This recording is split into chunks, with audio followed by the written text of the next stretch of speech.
Prends-le.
Salut YouTube, ce que vous venez de voir c'est un posing à 2 semaines out.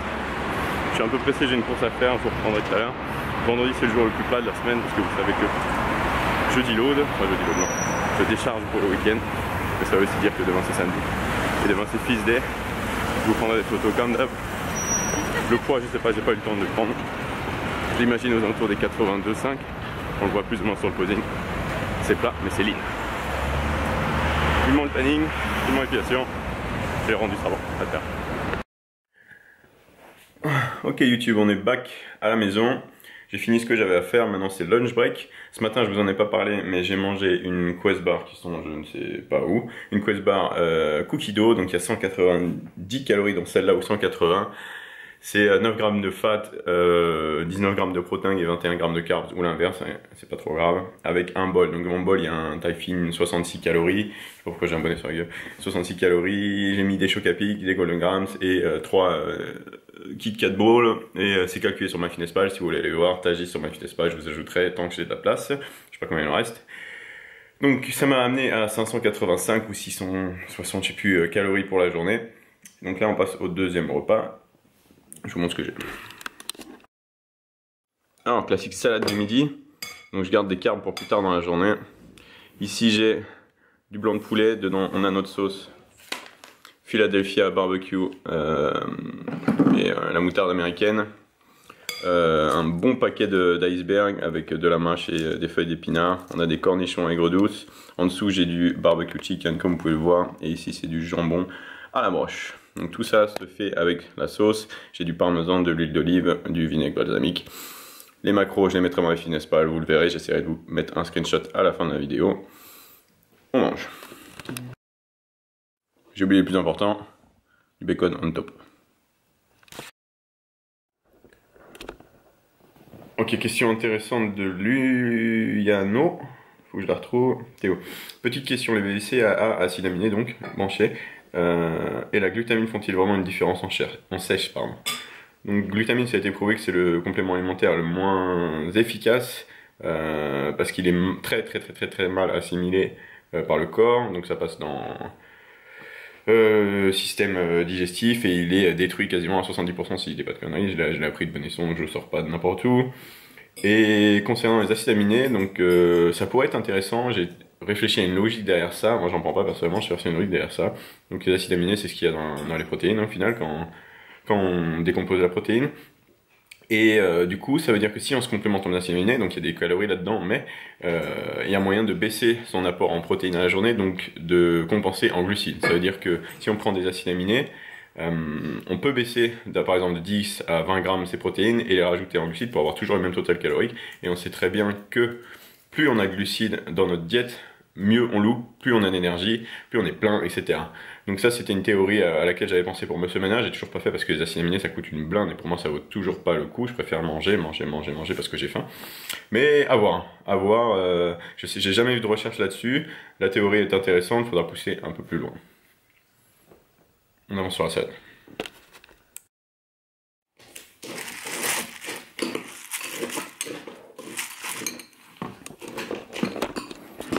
le fameux light tap to ball, golden gram, choc à pic, taille fine, peanut butter sur la cuillère. Salut YouTube, on est maintenant à la salle de sport. J'ai un dernier coaching avant de m'entraîner. Vous allez voir aujourd'hui, c'est push workout, c'est pas un upper ni un full body, push workout. J'ai une question de comment il s'appelle, Bison Straight qui vient d'arriver. Straight, pardon. Il me dit pardon, quel exo-pec conseilles-tu quand on a une clavicule douloureuse?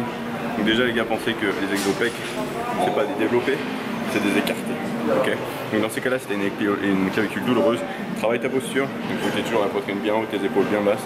Et va chercher l'étirement, va chercher l'écarté au lieu de faire des poussées. Fais plus de presse, fais plus de développé incliné parce que clairement ça va te tirer. Ici, fais des écartés. Ok. Donc tu as écarté machine, tu as écarté câble, tu as écarté haltère. T'as de la marche. Ok, vous vous souvenez, hier j'ai ouvert un colis au petit gras. Il y avait des samples, ça fait longtemps que je fais plus de Power 4, on va tester celui qu'ils m'ont envoyé. Donc c'est Fireworks de Citec Nutrition, Road Crusher, on va pas faire en road. Le goût c'est orange citron, j'ai pas de shaker, donc on va voir ce que ça donne. Il y a de l'arginine, etc. Ça va me faire pumper, c'est plutôt bon. Donc push workout, je mets la musique, on monte là-haut, let's go, pardon, let's go.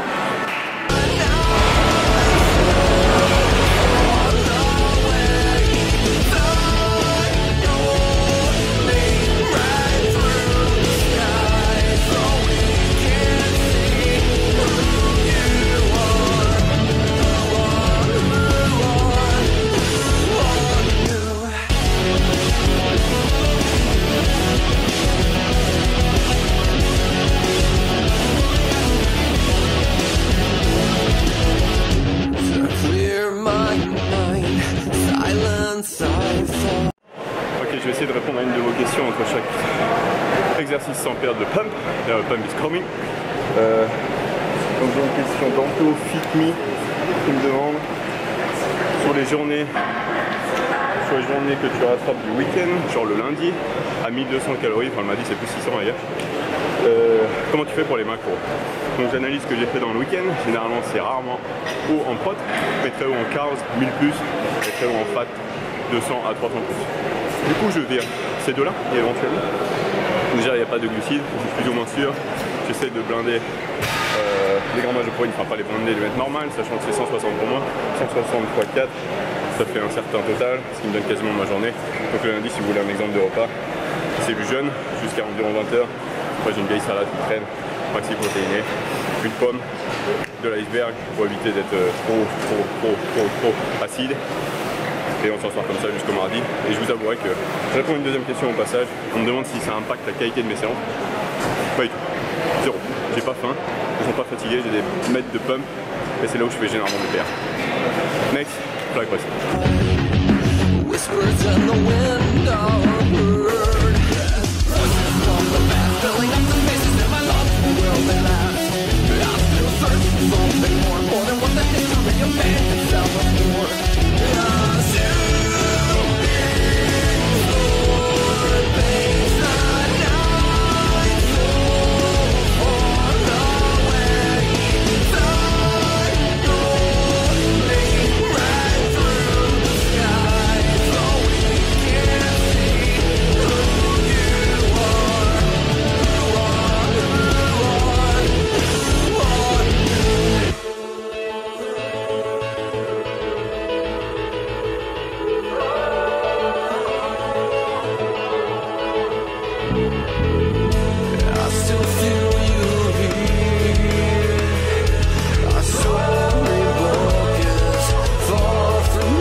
Nouvel exercice, nouvelle question. Duty sex, je peux dire ça à la voix haute, on pourrait. Tu me dis tu en parles pas trop, mais tes temps de repos entre les sets, ça donne quoi sur du lourd, sur de l'isolation? J'ai pas de temps fixe, ouais, mon portable il est sur Instagram actuellement pour vous répondre. Sur l'ISO forcément j'en ai pas moins besoin, alors que le pump est un facteur limitant, mais généralement ça part assez vite, surtout quand on est en jet parce que bon, le pump il est pas trop là. Et sur du lourd c'est dès que je suis au frais, mais généralement je le timais avant donc je sais plus ou moins. je suis aux alentours des 2-3, je super set tout, donc en final j'arrive à prendre 2 minutes entre chaque super set. Et pour l'ISO, des fois c'est pour cette limite, c'est quasiment du back-to-back, j'ai 30-45 secondes, tout dépend du pump. Tout dépend du pump et où t'en es dans ta série, à quel point tu la pousses, si tu veux utiliser des rest pause ou pas, des séries forcées, des répétitions forcées ou pas. Donc ça dépend, mais si tu veux un ordre d'idée, je dirais de 1,30 à 3. Isolation et base confondue. Next, on passe à l'un autre.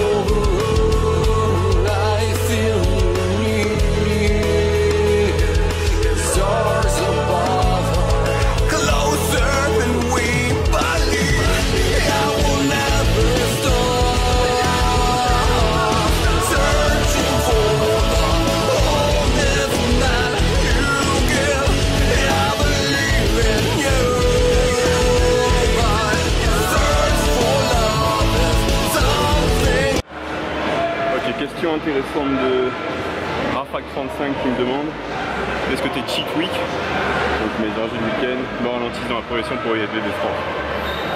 Alors là-bas j'aurais peut-être dit oui vu le retard, j'ai quand même pris le risque et j'ai souffert en semaine pour pouvoir m'accorder ces 2 jours et au vu de la condition actuelle je suis def devant ce que limite j'espérais, donc je dis souvent que j'ai atteint mon level Musclemania et qu'à Musclemania je me plaignais d'être à 2 semaines trop tard, pardon. Donc il me manquait 2 semaines de sèche. Il me restait aujourd'hui 14 jours et j'ai passé ce niveau. Donc est-ce que ça me ralentit? Pour être à 3% oui, pour être là où je veux, non, lève pas. Du coup je continue.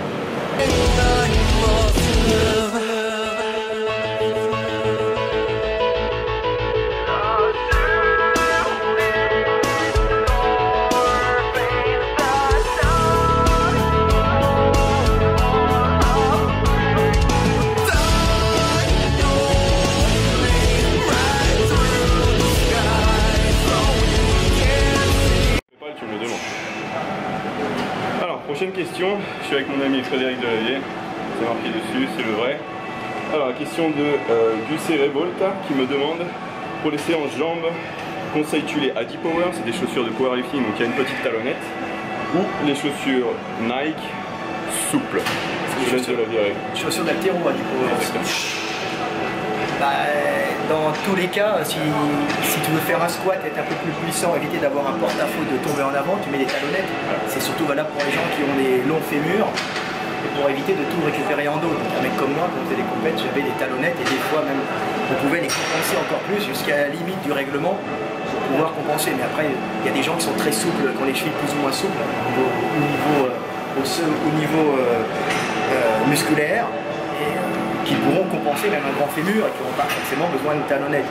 Mais pour beaucoup de personnes, ça va éviter de trop travailler en lombaire et en fessier, donc d'éviter les risques au niveau du dos. Donc c'est pour ça qu'on voit les haltéros qui travaillent avec des... Alors ils ont une position différente, mais quand même, il ne faut pas qu'ils soient embarqués vers l'avant, donc pour être bien dressés, pour être moins penchés, ils vont mettre des talonnettes. Il y a des gens qui peuvent très bien faire un squat parfait avec des chaussures plates et qui se sentent très bien comme en power. Ils ont la mobilité du bassin, ils peuvent écarter les jambes, d'autres personnes ne peuvent pas écarter les jambes, parce que souvent le la cavité cotyloïde, c'est ça, cotyloïde, est orientée d'une certaine façon, la forme du fémur fait qu'ils ne peuvent pas écarter les jambes, donc ils ne peuvent pas compenser, parce qu'on écarte les jambes, en général, on réduit le porte-à-faux, puisque l'axe de gravité varie un peu. Okay. Donc en gros, de par ta morphologie et ton manque potentiel de mobilité, c'est intéressant d'avoir des talonnettes. Et alors il faut surtout savoir qu'on peut travailler aussi plat, mais le truc à surtout ne pas faire avec les chaussures, c'est de prendre des chaussures à semelle molle. Alors là, tu risques d'avoir d'énormes problèmes aux genoux, avec les genoux qui vont s'affaisser vers l'intérieur, tu vas niquer tes ménisques, tes ligaments, et tu vas vite arrêter ta carrière dans la musculation. Donc tout le temps, semelles bien dures, jamais des semelles molles, on ne court pas, on ne fait pas de squat avec les chaussures avec lesquelles on court. On a des chaussures de training spéciales pour le squat à semelles dures, des chaussures de vie, des chaussures de marche qui correspondent très bien au squat, mais dans l'ensemble, faites attention, surtout pas de semelles molles, et après en fonction de votre ressenti, de votre morphologie, mettez une talonnette. Alors si vous êtes un grand nadet, un grand longiligne, avec des grands bras, des grandes jambes, acheter des chaussures de powerlifting ou d'haltérophilie, voilà. Ok, donc pour résumer, soit rigide, soit talonnette, absolument pas souple pour tout ce qui est bas du corps. Et si jamais tu fais du soulevé de terre, la talonnette, il ne faut pas que le talon soit mou. Donc après, Air Max, l'articulation soit souple, il n'y a pas de problème parce que les haltéros sont souples au début parce qu'ils. on parle de la semelle. Mais la semelle sur laquelle il y a le talon, absolument rigide, c'est une base. Tu as ta réponse, c'était Frédéric Delavier. Voilà. On continue l'entraînement. On relève ça. Yeah. Je te linkerai le truc sur Facebook. Tu me l'envoies mais... Update, j'ai perdu tout le pump. Pour une bonne raison, Gymshark vient de sortir ses nouveaux leggings. Donc j'ai fait une commande, leur site a craché pendant 30 minutes. Donc j'ai actualisé, complètement arrêté d'entraîner. Bref, on va reprendre, j'en suis au fly écarté.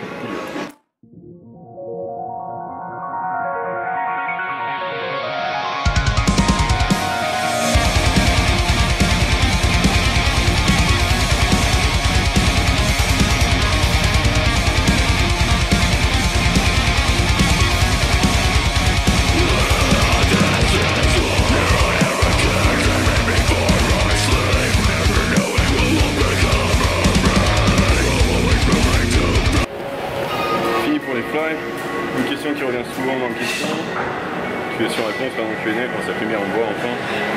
On dit souvent de Edwin, on dit souvent qu'ici on prend un peu à tous les jours on s'habitue, on ne ressemble plus à rien. Est-ce vrai? Ah oui, hop. Donc effectivement, en fait, il y a plusieurs facteurs. Déjà, si vous le prenez à jeun, c'est top. Si vous le prenez juste après un repas, c'est pas top. L'assimilation elle n'est pas extraordinaire, ça va passer dans toute la bouffe. Deux, si vous avez déjà une grosse consommation de caféine, ça va pas faire grand chose. Donc si vous êtes off caféine généralement, ça vous tartez la gueule. Donc c'est pour ça que généralement quand on fait un break, parce qu'on n'a plus de poudre, quand on reprend, ça tarte la gueule parce qu'une grosse dose de caféine, les vasos et tout le bordel. Donc en gros, pour résumer, oui effectivement si tu en prends trop souvent et encore plus, tu prends le ventre plein, ça ne te fera plus rien. Par contre si tu continues à le prendre à jeun tous les jours, normalement ça devrait toujours te tarter la gueule.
L'entraînement est terminé, il est vendredi soir après un push workout, après une semaine de quasi décharge complète, donc pensez que le physique que je vais vous montrer là, c'est le physique le plus plat auquel je puisse prétendre.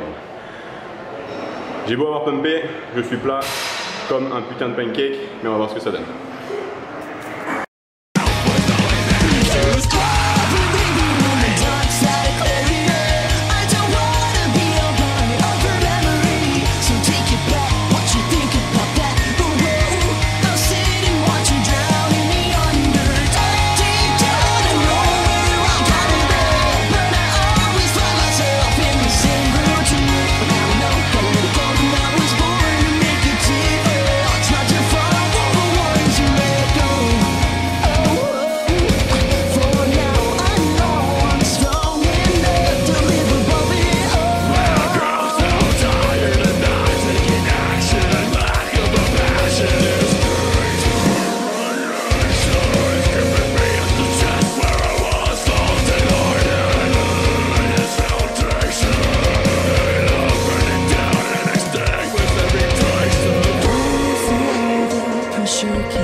entraînement terminé, j'espère que ça vous a plu, j'espère que les clips vous ont plu, j'espère que vos réponses, que vos questions ont eu des réponses.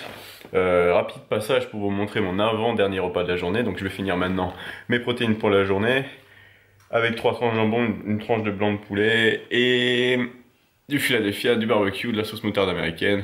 Je mange ça maintenant.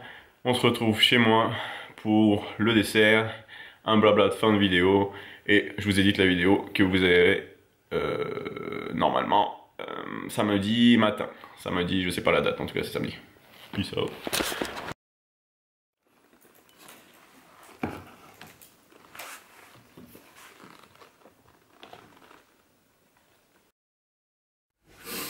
Ok, YouTube c'est mon spot pour les outros, vous le connaissez maintenant.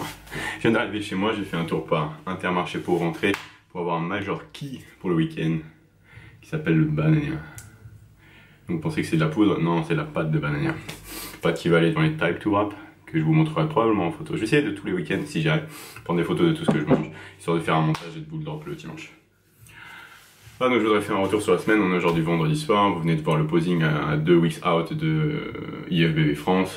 Je me sens bien, très bien. Donc là, le problème en fait, c'est que je me sens un peu trop bien, je comprends pas. Donc là, il me reste 700 calories devant moi, donc ça veut dire que j'ai mangé 1600 sur la journée, parce que mon goal c'est 2003. On est vendredi soir, je suis deplete. C'était une grosse journée pour moi. Je me sens super bien. Je me sens super bien. Normalement, là, j'arrive même pas à parler devant la caméra, parce que j'arrive toujours pas à me parler. Donc le ressenti, c'est que je suis probablement toujours sous pré-workout. Donc review sur ce pré-workout, le goût était très bon, c'était orange citron. Concernant le pump, etc., je sais pas trop, le pump c'est compliqué en fin de semaine pour moi parce que j'ai vraiment pas de carb dans le corps, donc ça congestionne un peu, mais bon, c'est pas extraordinaire, on sent pas grand chose sur les squeezes. D'ailleurs, je look très plat ici, là.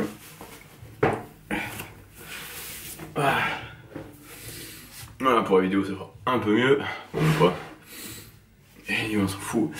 Donc voilà, je termine cette semaine, content, satisfait du travail cette semaine, satisfait du déficit, satisfait de la régulation et de l'avancée de la cut. Le posing envoie vraiment, je vous avouerai que là je suis moi-même surpris au vu de la fatness que je ressentais pendant le training. Donc que du bon, il me reste 2 semaines, j'ai tout. Je vais continuer à me faire plaisir le week-end parce que je peux me le permettre. Et je vais vous prouver que on peut manger, on peut s'amuser et on peut faire de la compétition chez IFBB. Allez, je monte maintenant la vidéo. Je vous montre rapidement en clip mon dessert parce qu'il me reste 700 calories et c'est principalement des glucides et des fats. Tant mieux, je vous montre ce que c'est. Un message d'envoi. Je monte la vidéo, vous l'avez ce matin, là, quand vous êtes en train de la regarder. N'oubliez pas de vous abonner, de liker la vidéo, c'est ça qui me permet de voir que vous suivez vraiment parce que des views c'est assez volatile. Et de partager le contenu. On n'arrête pas de me dire tu mérites plus de vues, etc. En fait les gars, c'est à vous de partager mon contenu pour que je puisse être connu. Être connu, oui. Bref. C'est à vous de partager tout ça pour qu'au final je sois connu du grand public. Donc à vous de jouer, à vous de partager ces vidéos si vous voulez me voir monter et monter avec moi. Sur ce, peace out, bonne nuit.